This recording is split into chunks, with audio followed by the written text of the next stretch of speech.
고노문 홍순원의 정치 클래스 시작하겠습니다. 이번 주도 두 분 어김없이 제 옆에 앉아 계십니다. 안녕하십니까? 안녕하십니까? 네, 한 주 잘 보내셨죠? 예, 잘 보냈습니다. 잘 보냈습니다. 네, 시간이 무척 빠르다라는 말씀을 매주 해주고 계신데 저희도 어느덧 10월의 마지막으로 향해 가고 있습니다.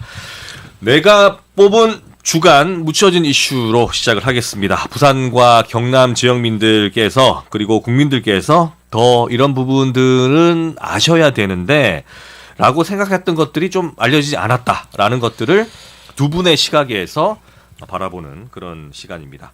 오늘은 어떤 분부터 시작하겠습니까? 항상 제가 처음이니까. 야당부터. 예, 야당부터 하겠습니다. 네, 시작하시죠. 자, 오늘 유엔의 날입니다. 네. 예, 한국은 유엔의 도움으로 1950년 6.25 전쟁 당시 군사나 인도적 지원을 받았고 1991년에 남북한이 동시에 유엔에 가입했습니다.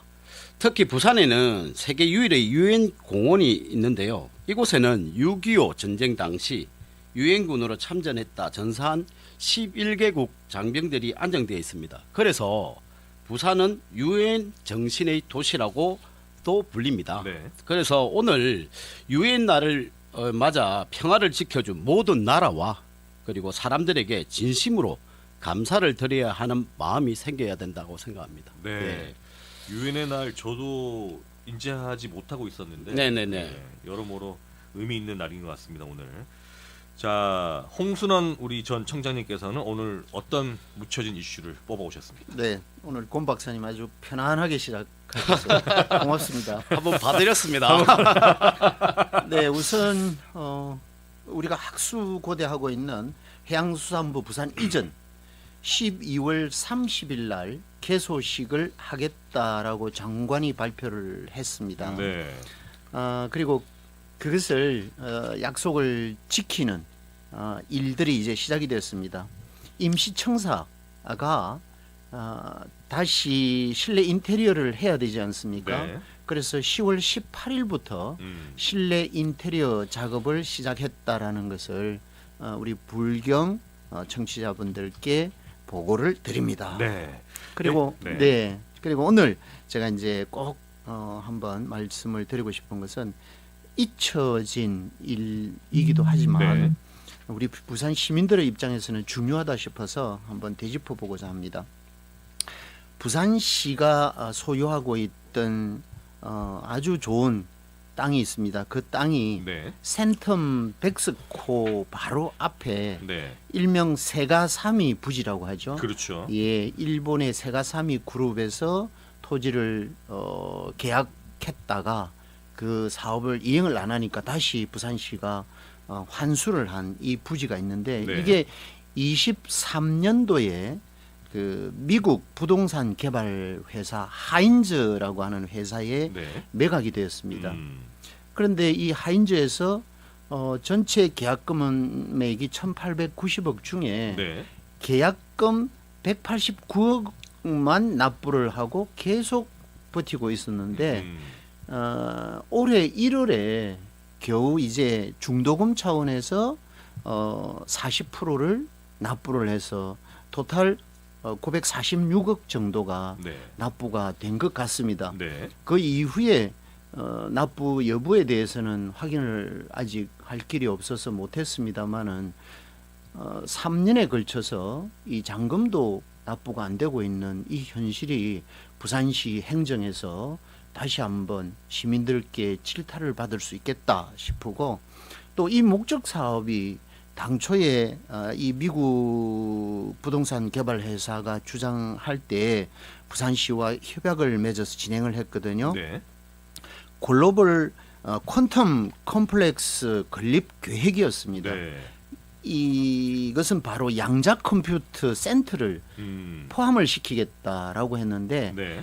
그렇다고 하면 이 계획은 신산업 동력으로서 부산 시민의 입장에서는 굉장히 중요한데도 불구하고 아직 이 미국 투자 회사가 토지 대금도 완전 완납을 안 한 이런 상황이라고 하면 과연 부산시 행정이 앞으로 이 사업과 연계되어서 이 귀중한 토지를 매각을 했을 때 어떤 마음으로 했고 또 앞으로 어떤 계획으로 이것을 마무리를 해야 할지 혹시 또 부산 시민에게 큰 실수를 저지르는 이런 일은 없을지 제가 아쉬워서 말씀을 한번 드렸습니다. 네, 이 부분은 부산시의 설명이 앞으로 있어야 될 것 같습니다. 뭐 관련해서 하실 말씀 아니 있습니까? 관련된 것보다 네. 홍 박사님 계속 네. 부산 행정에 대해서 네. 많은 지적이 있으신 것에 대해서 말씀드리는데 아까 말씀드린 행정이라는 계획 안에서 어떤 방향으로 가는지는 불확실성을 가진다.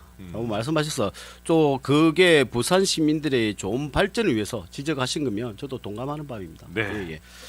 부산시가 이 부분에 대해서는 왜 제대로 진행이 되고 있지 않은지 저희들도 방송 이후에 한번 확인을 해보도록 하겠습니다. 국정감사 기간입니다. 지난주에 이어서 지역의 관점에서 짚어보도록 하겠습니다.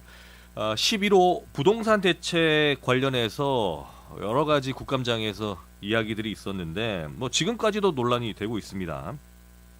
그러다 보니까 지난 문재인 정부 때까지 이 소환이 돼서 이야기들이 나오고 있는데 두 분은 이 부분 좀 어떻게 지켜보셨습니까? 제가 누누이 말씀드렸지 않습니까? 이 좌파 정권은 너무 무능하다. 이 내로남불에 대한 부분도 이제는 더 이상 언급하고 싶지 않고요. 이 부동산이라는 것은 대한민국 국민들이 가장 민감하게 생각하고 있는 부분입니다. 그런데 여론조사도 보면 지금 이재명 대통령과 그리고 민주당의 그 지지율이 좀 하락 추세를 보이고 있는 부분이 참 이 부동산이 마지막 방점을 찍지 않았는가 생각하는데 이상경 국토부 차관이 캡 투자를 해놓고 국민들에게는 투자를 하지 못하게끔 만들고 본인들은 해놓은 상태에서 우리 국민들에게는 하지 말라는 이 개념 자체도 웃긴 거와 이상경 국토부 차관의 변명 이 해명 자체도 지금 상당히 문제점이 많이 가지고 있고 현금도 28억을 가지고 있답니다. 28억을 가지고 있는 상태에서 대출을 받아서 개입 투자에 의해서 재산을 정식했던 부분은 이거는 과연 국민들이 어떤 시각으로 바라볼지 정말 심각하다고 생각합니다. 네. 홍 박사님 어떻습니까? 여당의 입장에서 어떻게 보세요? 네, 앞서 말씀하신 이상경 국토부 1차관이 모 언론사의 인터뷰 과정에서 상세하게 이번에 수도권의 3대 부동산 규제 정책을 설명하는 과정에서 조금 집중적으로 설명을 하는 자리에서 좀 부족했다. 국민들의 관점에서 오해를 불러일으킬 만한 그런 설명이 되었고 또 그런 과정에 어제 본인의 과오에 대해서 사과처럼 설명을 하는 과정에서도 국민들의 입장에서는 눈높이에 맞지 않는 그런 시간이었습니다. 이 부분에 대해서는 미안하다라는 그런 표현도 저도 드리고 싶습니다. 단 그런 사항을 뛰어넘어서 좌파 정부라고 표현하는 관점에서 권 박사는 무능이라고 얘기를 했는데 이거는 무능 유능의 문제가 아니라 대한민국의 정권 교체 시기와 굉장히 맞물려 있다라는 것이죠. 이 부동산이라고 하는 것은 대한민국 국민들의 정서상 전 재산이라고 보고 있거든요. 그래서 그 자산의 대부분을 부동산에 우리가 투자하는 특성, 미국이나 선진국은 그렇지 않지 않습니까? 네. 여러 자산 중에 부동산 외에 주식이라든지 이런 부분에도 상당히 투자를 많이 분산 투자를 하는데 꼭 우리는 안정자산에 비중을 두고 있다 보니까 이게 주기가 도달하는 것이죠.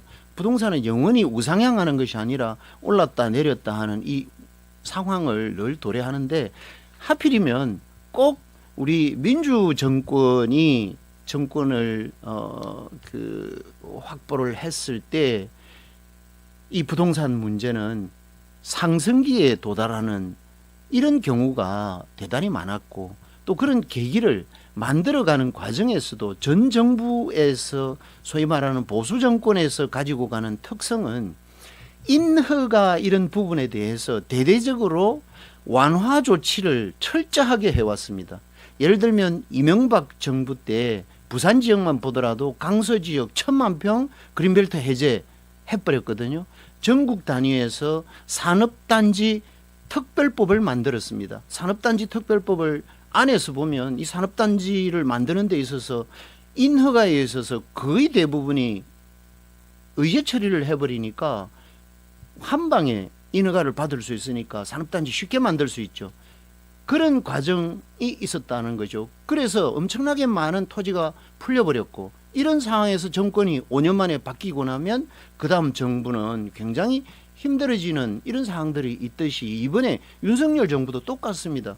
전국의 16개 지구의 그린벨트 해제를 대통령이 직접 지역 설명회를 다니면서 했습니다. 우리 부산만 하더라도 약 600만 평방미터에 달하는 그린벨트를 해제를 하겠다라고 약속만 하고 떠나버린 상황이거든요. 네. 그렇듯이 이것은 단순히 유능과 무능의 문제가 아니라 이런 정권 창출의 시기에도 맞물려서 우리 국민의 투자 형태, 유형에 따라서도 달라질 수 있다라는 걸 한번 말씀을 드리고 싶습니다. 네. 제가 좀 반박을 드리면요. 노무현 대통령 시절 그리고 문재인 대통령 시절에도 부동산 실패로 상당히 정권이 뒤바뀌었던 경험이 있고요. 그리고 문재인 대통령 시절의 부동산 실패를 그대로 이재명 정부도 답습하고 있다고 보거든요. 그러다 보면 그 잘못된 점을 계속 답습하는 이유가 뭘까라는 부분도 하면 의문점을 가지고, 두 번째는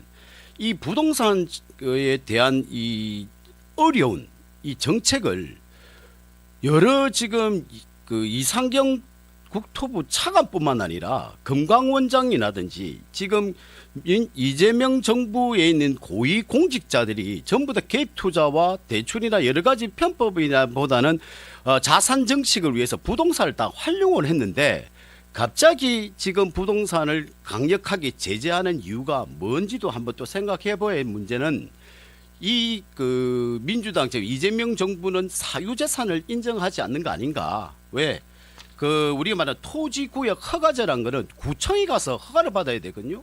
내 재산을 사고 팔 때 구청에 가서 허가를 받는다는 자체가 정말로 이거는 국민들의 목을 쫀다는 이야기를 말씀을 드리고 싶고, 그리고 아까 이명박 대통령 정부라든지 그다음에 윤석열 정부라고 말씀하신데, 저희 보수 쪽에서는 항상 뭐냐면 완화를 시킨 거는 사유재산을 인정해주고 자유로운 국민들께서 경제 활동을 하기 위해서 만든 거지, 이렇게 강력하게 제재하고 정부가 나서서 국민들을 옥죄는 거는 잘못됐다 보는 거죠. 예. 그것은 조금 판단을 잘못하고 있는 부분이 있습니다. 부동산 정책이라고 하는 것은 결국은 공급과 수요의 원칙에 의해서 공급이 부족하면 당연히 이 수요에 못 따라가니까 부동산 가격은 치솟을 수밖에 없는 거 아닙니까?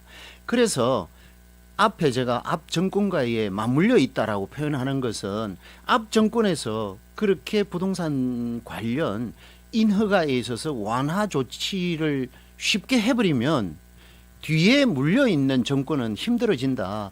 자, 예를 들어서 신도시를 하나 조성을 한다고 칩시다. 신도시를 조성을 해서 건축 행위가 마무리되는 기간까지, 소위 말하는 아파트를 지어서 분양하는 그 시기까지 도달하는 기간이 얼마나 된다고 생각합니까? 아무리 빨라도 토지 매입에서 건축 행위까지 들어가는 데는 8년이 걸립니다. 그러면 대한민국 정부의 정권은 5년 단임입니다. 앞에 정권에서 모든 토지를 해결을 해놨다라고 하면 바로 건축을 들어가면 이 정권 5년 안에 공급이 살아나겠죠.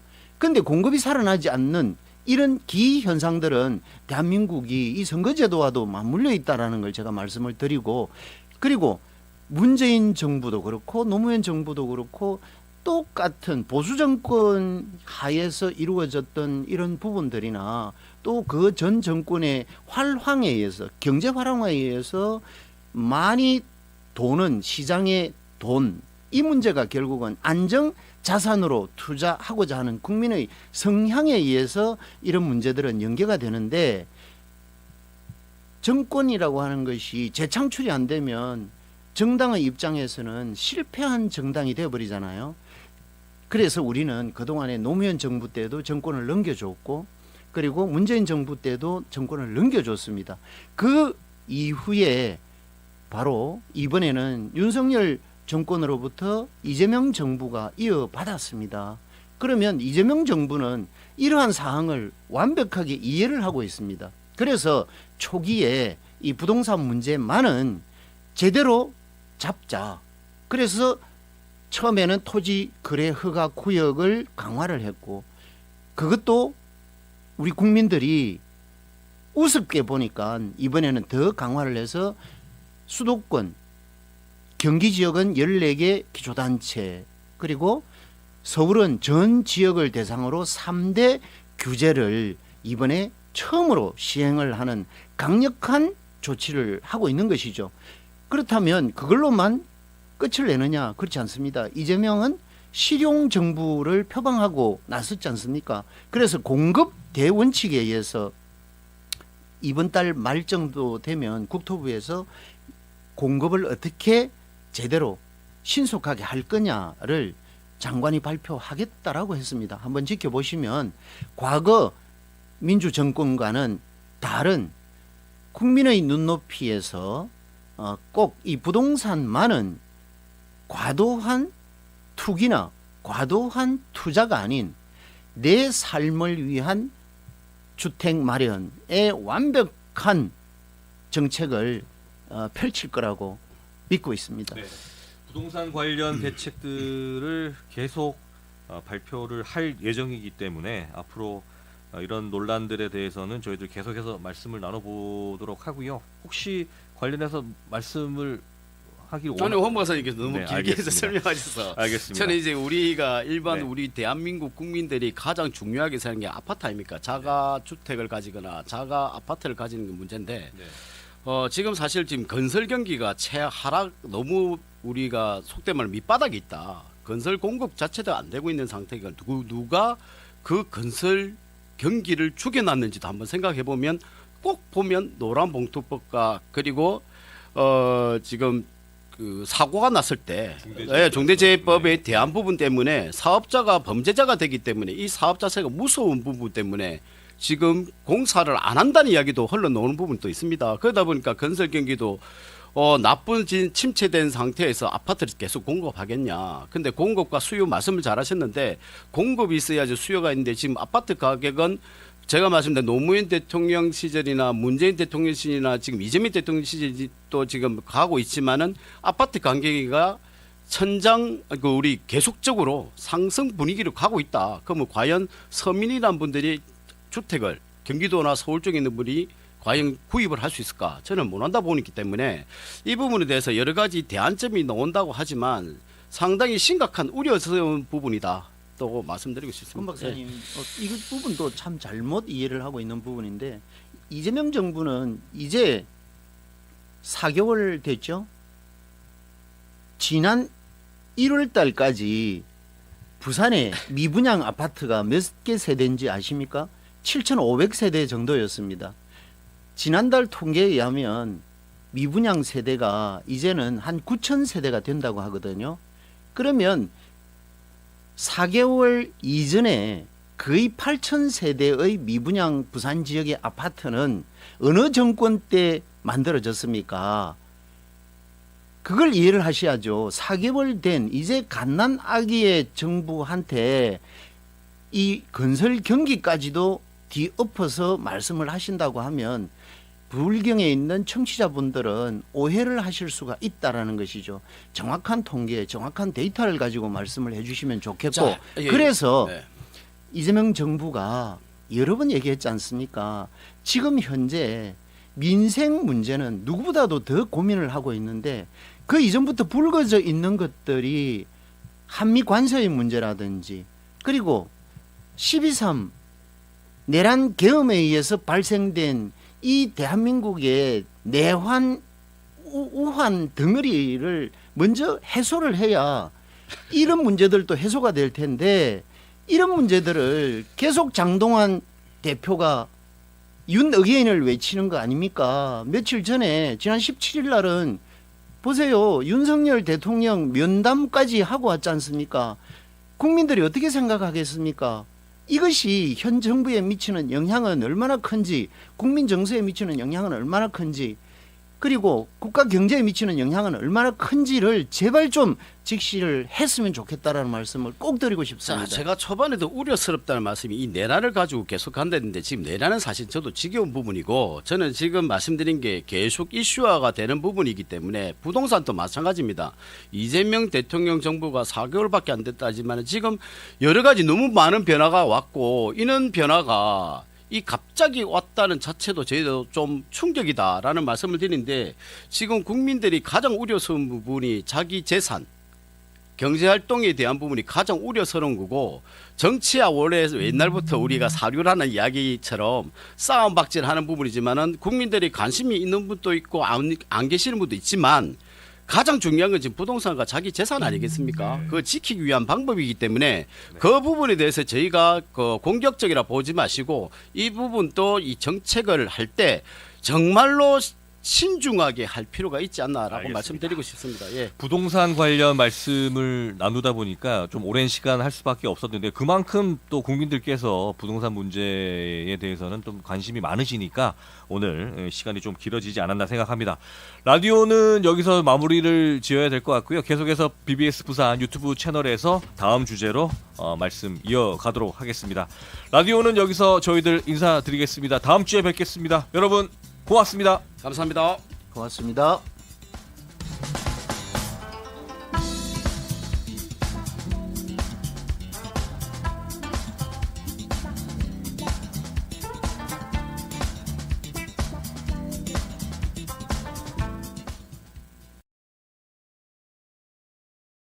BBS 부산 유튜브 채널에서 권우문 홍순원의 정치 클래스 시간 이어가도록 하겠습니다. 부동산 문제에 대해서는 계속해서 정부가 대책을 발표할 것이기 때문에 저희들 그때마다 말씀 이어가도록 하고요. 국정감사를 보면서 많은 국민들 지난 총선에서 국회의원 특검 폐지 운동을 벌인 분들의 뜻을 이해하겠다라는 분들도 좀 있는 것 같습니다. 이후에 좀 변화된 부분들이 있는지 모르겠는데 이게 도도로표 같기도 하고 지역 정치 발전의 입장에서도 국회의원 특검 폐지 중요한 부분으로 좀 보여지는데 이 부분은 어떻게 보십니까? 제가 항상 말씀드린 거 있지 않습니까? 예.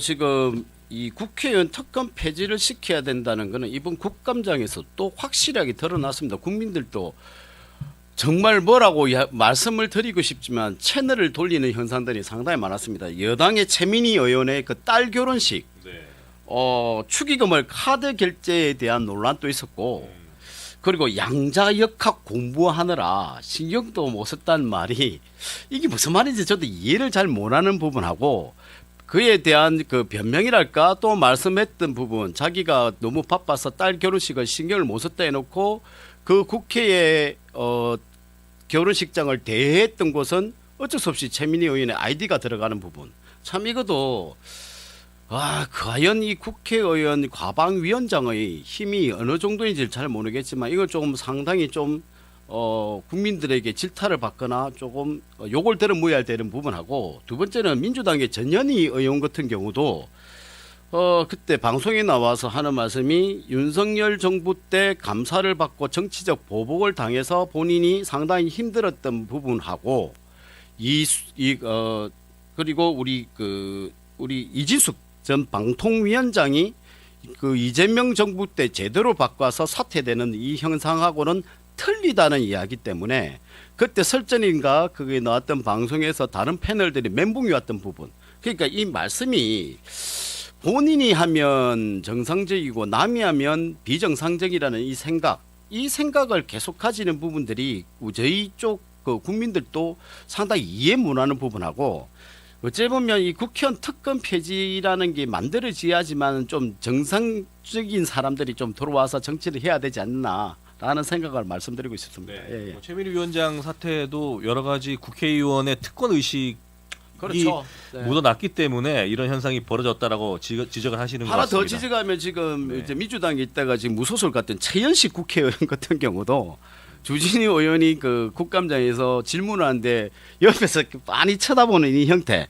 야, 저는 참 저도 이게 그분의 의원의 이름이 맞나요? 예, 최현식 국회의원 아니라 최현식입니까? 예예예. 네. 그때 조이대 대법관 모욕을 줬던 분. 네. 예. 그래서 야, 이런 기행을 하시는 분들도 국회의원 배지를 달아서 180까지 186까지 특허를 받으면서 이렇게 하는 모습을 보면 저 역시 마찬가지로 정치를 해왔다고 어찌 보면 자랑스럽게 생각했지만 저도 자치도 부끄럽다라고 말씀드리고 싶습니다. 네. 예. 특권 폐지가 된 부분이 있습니까? 이번 국회 들어와서 없습니다. 없나요? 예. 네.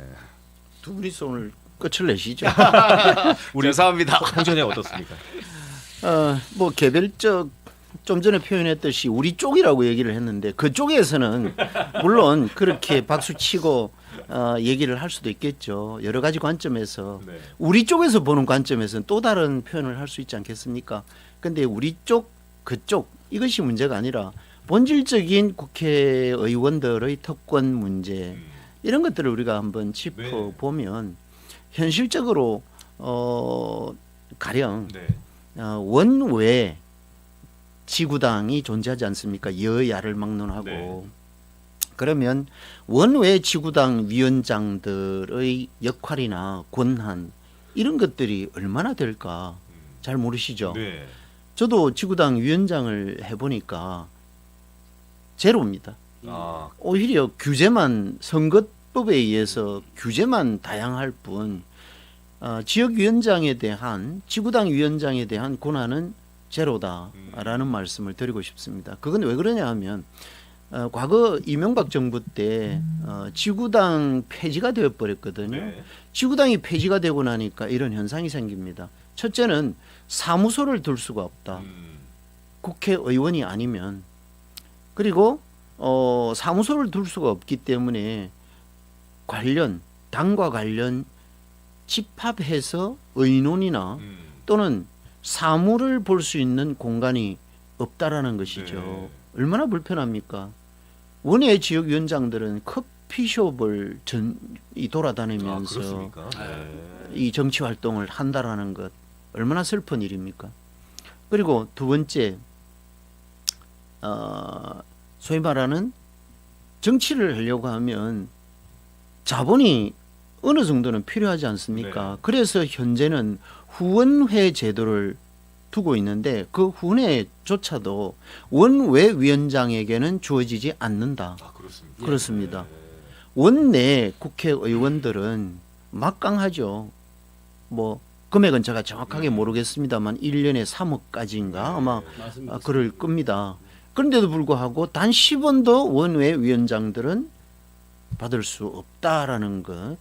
뭐 이런 것만 하더라도 국회의원이 가지고 있는 특권 얼마나 큰지 여야를 막론하고 원외 위원장으로서 한번 이 가슴 아픈 말씀을 한번 드려봤고 네. 저도 홍 박사님 말씀에 전적으로 공감합니다. 원내위원장님들이 사실은 고생을 진짜 많이 하세요. 네.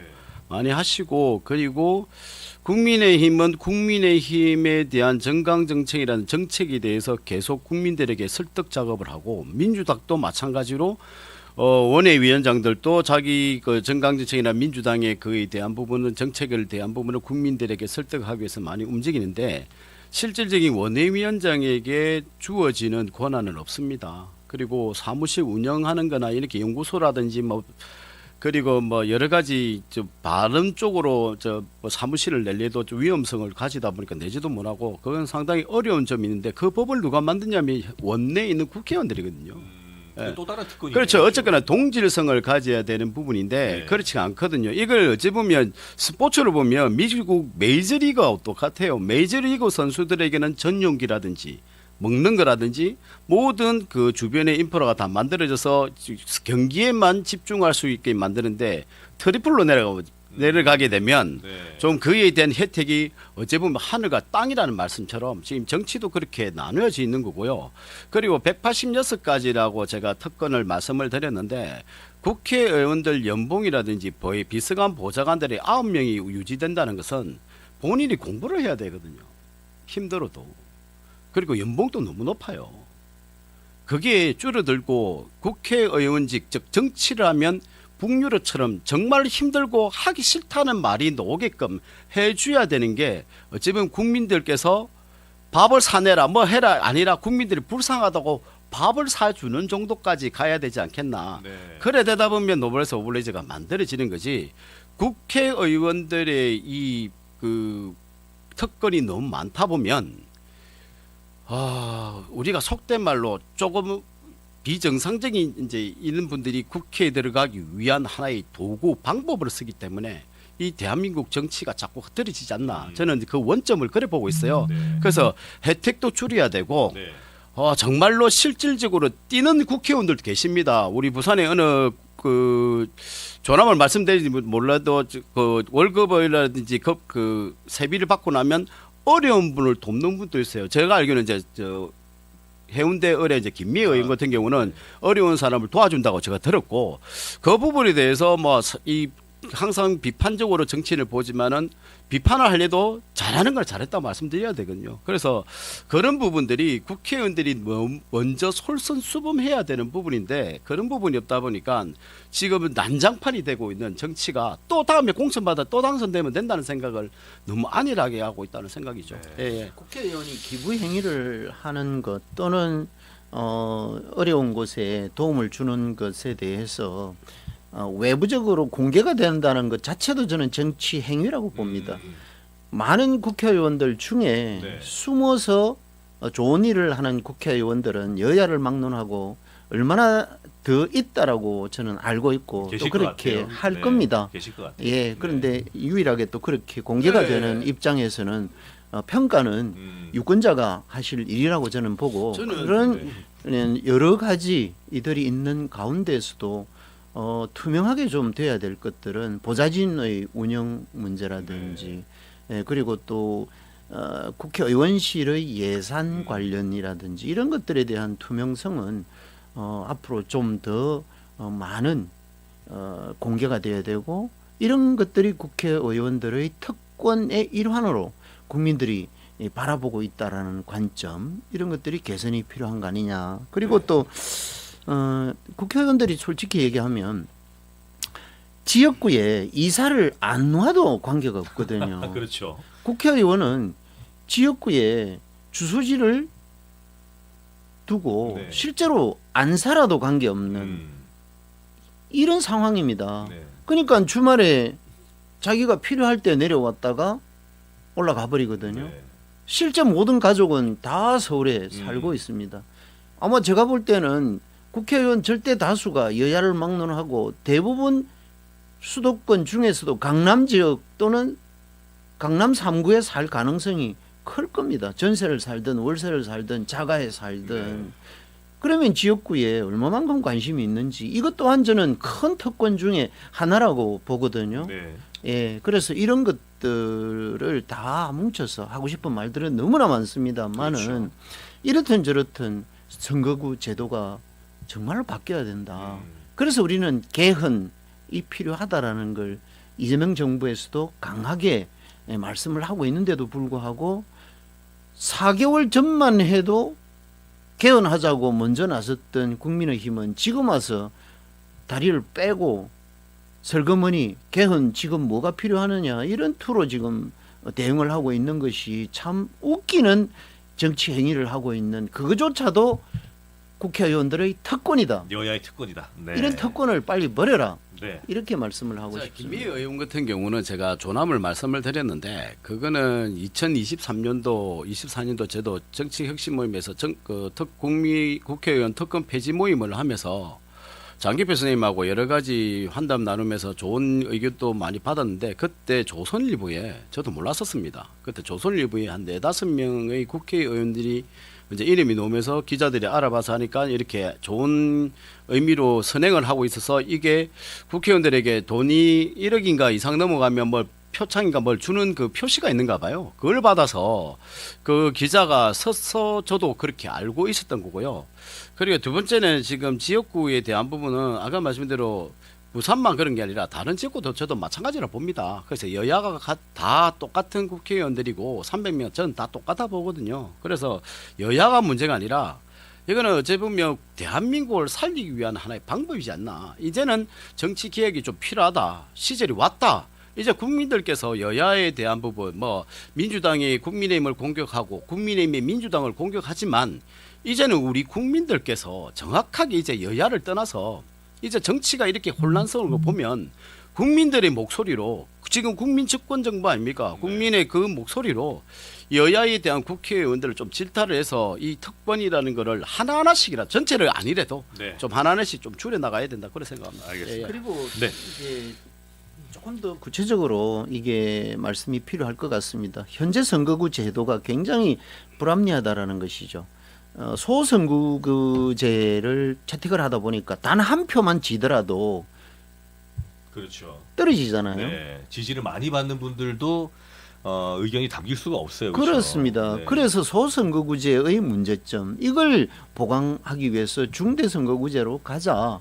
이걸 우리는 늘 국회의원 선거 직전에 공론화되었다가 떠들다가 결국은 국회의원들이 안 돼요. 여야 합의가 네. 안 되는 사항이 수십 년 지금 흘러오지 않습니까? 이 문제가 해소가 되면 영남 지역과 호남 지역의 호남 지역 민주당 득세, 영남 지역의 국민의힘 득세 네. 이런 부분들도 해소를 할 수 있는 2등을 한 후보도 당선권에 들어갈 수 있도록 그렇게 하면 호남권에도 국민의힘 야당 활동을 할 수 있고 그렇죠. 영남권에도 네. 다양한 정당에서 민주당 후보도 당선이 되어서 활동할 수 있는 서로 정치적 견제 이것은 결국은 국민들에게 가져다 주는 혜택 아니겠습니까? 그래서 이 몰빵 정치가 없으려고 하면 선거구 제도도 빨리 개선이 돼야 된다라는 네. 걸 말씀을 드리고 싶습니다. 그래서 제가 말씀드린 이 선거구, 소선거구와 중대선거구가 만들어지기 전에 제가 말씀드리지 않습니까? 한 표라도 지게 되면 지는 거로서 전라도나 경상도에 맞춤을 가자고 말씀하시는데 그렇게 되기 위해서는 아까 말씀드린 우리 국회의원들 특권 폐지 이게 이루어지지 않으면 네. 법을 개정을 해야죠. 아니 근데 개헌을 해도 되는데 두 가지 방법이 있다 말씀드렸지 않습니까? 개헌을 하는 87 체제에 대한 개헌도 하나 있고 특별법 제정으로 다시 국회의원들의 3분의 2 동의에 의해서 반대를 바꿀 수가 있답니다. 그래서 두 가지를 저도 알아봤었거든요. 개헌을 하고 이게 국회 그 안에 자체적인 그 안으로 만들어진다니까. 국회에만 맡겨놓으면 수십 년 동안 안 됐듯이 그래서 제가 말씀드린 게 불가능한 이제 이게 거예요. 국회의원 그래서 특권 폐지가 개헌할 때 가능하니까 그래서 저도 한꺼번에 말씀드린 게 처리를 하는 것이 그래서 가장 합리적이다. 국민들께서 좀 이제는 조금 여야를 떠나서 이제는 우리 대한민국 정치의 뿌리를 제대로 내릴 수 있다는 것은 이제는 국회의원들 즉 특권들이 권력자들 특권들이 좀 없어져야지만이 정확한 이제 정치 개혁이 일어나지 않을까 그다음에 이 생각합니다. 부분 끝으로 한번 말씀을 드리고 싶은 것은 지난 빠루 사건 이후에 국회 선진화법이 만들어졌지 않습니까? 네. 국회 선진화법 자체도 지금 무용지물화되어가는 이런 상황 아닙니까? 그래서 그거보다도 더 중요한 나는 법안을 하나 만들면 좋겠다. 어떤 거냐 하면 법안을 지연해서 통과시키는 빨리 법안을 통과 안 시키는 이런 부분에 대해서도 좀 규제법이 만들어지면 어떨까 그런 말씀을 꼭 드리고 싶고 그다음에 정쟁 없는 국회법 이거 한번 만들면 어떨까 저는 이런 찬성합니다. 부분들이 결국은 국회의원들의 특권에 의해서 이루어지는 현재 국민들이 너무나 힘들어하는 부분들입니다.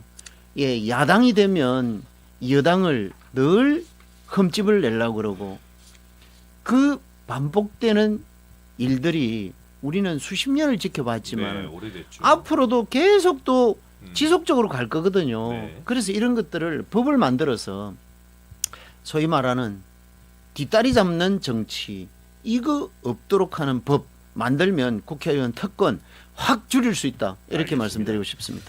자, 국회의원 특권 관련해서는 여러 가지 개헌 문제도 언급을 해주셨지만 이 우리 사회의 중요한 문제, 이 전환점에 있어서 중요한 문제이기 때문에 저희들 앞으로 계속 이 관련 얘기들은 이 시간을 통해서 나눠보도록 하고요. 오늘은 여기까지만 말씀 나눠보도록 하겠습니다. 시간이 벌써 9시 15분으로 향하는데 한 가지만 더 말씀 나누고 저희들 오늘 이 시간 마무리할까 하는데요. 포스코의 HMM 인수 시도를 중단하라고 지역에서 이제 목소리를 내고 있습니다. 이 본사 부산 이전 등의 영향도 있지 않을까라는 그런 우려로 보이는데 이 부분은 지금 어떻게 되는 겁니까? 제가 좀 찾아보니까 네. 부산에서는 전문 해양 기업이 아닌 철강 회사가 네. 인수하는 것에 대해서 반대를 하는데요. 반대 이유가 해양 생태계의 붕괴, 그리고 세계 해양 기업들과의 경쟁에서 밀리고 포스코인 철강 산업의 보조 수단으로 갈 가능성이 있기 때문에 반대하는 부분이 있고, 그다음 긍정적인 부분에서는 네. 포스코의 인수가 물 투자나 물류 확대 등을 가져올 가능성이 있다고 해서 또 긍정적인 면이 있는 것 같아요. 그런데 지금 HMM 같은 경우는 공공기관인 산업은행이 36.6%의 지분을 가지고 있고 한국해양진흥공사가 35.7%의 대주주로 있기 때문에 이 부분은 어쩌면 뭐 공공시설이라는 개념처럼 공공재라는 개념처럼 어떻게 포스코가 인수하냐에 대한 부분은 어쩌면 자연적인 경제 활동에 맡김이 되면 어쩔 수 없이 부를 가진 사람이 이제 그 인수를 하는 부분이 있을 거고, 지역에서는 좀 우려스러운 부분이 포스코가 가져가면 철강의 하청으로 들어가지 않겠나는 이 우려스러운 부분이 있는 것 같습니다. 네. 예. 이 부분 어떻게 보십니까? 네, 네. 이 부분은 네. 아직 그 대주주들인 좀 전에 얘기했던 산업은행이 37% 가량 가지고 있고 또 해진공이 36%를 가지고 있고 국민은행이 8% 정도 가지고 있거든요. 네. 그러면 80% 이상이 결국 공적 기관들인 공공기관들이 가지고 있는 겁니다. 그러면 국유재산이거든요. 네. HMM은 네. 대주주가. 그런 상황에서 정부도 아직 아무런 이 부분에 대해서 말을 꺼내본 적도 없습니다. 매각을 한다든지. 그런데 이게 언론들이나 네, 지역에서 또 세간에서 네. 이런 말들이 나오는 것은 결국은 언론에서 어떤 분들이 관심이 있어서 한번 슬쩍 던져본 것 아니냐. 정작 포스코에서도 네. 적극적으로 검토한 바가 없다라고 발표를 했거든요. 네. 그래서 이건 우리가 고민거리가 될 이유는 없고, 얼마 전에 해양수산부 전재수 장관께서 어떤 자리에서 말씀을 하셨습니다. 꼭 이 매각 부분이 민영화가 필요한 상황이 되면 그 부분에 대해서는 적극적으로 연구를 할 기회가 올 것이다. 그 정도만 말씀하신 것이지 이 매각에 대해서는 아직도 우리가 전혀 와닿지도 않고 또 시작이 된 것도 없는 상태에서 일간 해양수산부 이전에 문제가 발생되지 않겠나 하는 이 부분은 한편으로 생각하면 해양수산부 이전을 부산에 해오면 배가 아픈 사람들이 아직도 존재하구나. 네. 이렇게 저는 개인적으로 판단하고 절대로 이런 시각으로 우리가 바라보지 말자. 네. 앞서도 제가 말씀드렸지 않습니까? 이미 해양수산부는 지난 18일 날 벌써 실내 인테리어 공사가 시작이 되었고 12월 30일 날 해양수산부 간판을 내겁니다. 개소식을 한다라는 것이죠. 네. 이렇게 장관이 발표를 했다라고 하는 것. 그리고 지난주에 정부 조직법 통과가 됐지 않습니까? 그 안에는 해양법원, 해사법원이죠. 해사법원 부산 신설, 그리고 계속 산업은행과 연관됐다라고 얘기를 불만을 내쏟고 있는 여러분들이 있음에도 불구하고 동남권 투자공사 관련도 이 정부 조직법 안에 들어서 통과가 됐습니다. 그러면 주변 사항들이 모두가 정리가 되었고 또 거기에 아울러 해양수산부 관련 공공기관들도 부산 이전에 아무런 문제가 없다. 최소 4개에서 많게는 6개까지 공공기관 이전도 정부 조직법 안에 포함이 되어서 법안이 통과됐다라는 거, 이거를 제가 말씀을 드리고 싶습니다. 네. 자, 마지막으로 저희가 이 시간을 정리하려고 하는데요. 추가적으로 이 마무리하면서 원하시는 발언들이 있으면 각 1분씩 드리고 오늘 이 시간은 마치도록 하겠습니다. 우리 권은문 박사님부터 마지막으로 오늘 방송 마치면서 전하고 싶은 말씀이 있습니까? 지금 우리 그 애청자분들, 네. 우리 국민들 이번 이제 환절기가 네. 온 것 같습니다. 일교차도 너무 심하다 보니까 항상 몸 건강, 감기 조심하시길 바란다는 말씀을 드리고 싶습니다. 네. 국민들의 건강과 안전을 기원하면서 오늘 마무리 발언하셨고요. 우리 홍 박사님 마무리 좀 발언해 주시죠. 네. 저는 어차피 BBS 부산 방송에서 방송을 하기 때문에 네. 부산 지역의 현안의 문제나 또 불경 지역의 우리 시민들이 궁금해하는 네. 이런 궁금증이 더 알려드리고 싶은 마음이 간절합니다. 그래서 중앙 정치에 대해서는 저는 가급적이면 말을 아끼려고 생각하고 우리 권 박사님이 또 워낙 박식하게 말씀을 많이 하시기 때문에 저는 듣는 위주로 하고 네. 오늘도 네. 있었습니다마는 부산시의 세가삼이 땅에 관련된 문제점에 대한 한번 재평가의 기회를 갖는다든지 그래서 매주 이런 부산시의 현안 문제들도 우리가 짚어가면서 부산 시민들에게 정보를 드릴 수 있는 그런 여야 정치권의 대화 이렇게 좀 갔으면 합니다. 꼭 참고하겠습니다. 네, 아무튼 알겠습니다. 날씨가 이제는 네. 추워지는 것 같습니다. 네, 네. 감기 조심하시고 네. 다음 주에 우리가 네. 행복한 얼굴로 참 이 문제 꼭 제가 전달을 못했는데 네. 말씀하시죠. 트럼프 대통령이 네. 29일 날 네. 부산에서 이재명 대통령과 단독 회담을 결정했다. 아 그런가요? 그렇습니다. 네. 이 문제는 얼마나 중요합니까? 이재명 대통령이 왜 네. 부산에서 계속 외국 원수들과 중요한 회담을 장소로 선정을 하느냐. 네. 이 부분도 우리 시민들이 인정을 하셔야 된다. 그것은 바로 부산을 그만큼 수도권 일극주의에서 이제는 탈피해서 부산을 새로운 일극주의 부산 중심의 해양 수도로 만들겠다라고 하는 의지입니다. 그래서 이 자리에서 트럼프가 고집 피우고 있는 상호 관세 네. 완전히 해소될 것이라고 믿으십시오. 알겠습니다. 저희들 그런 기대감에 다음 주 열리는 경주 에이펙 정상회의 상황들을 지켜보도록 하겠습니다. 오늘 여기서 저희들 물러가겠습니다. 여러분 고맙습니다. 감사합니다. 고맙습니다.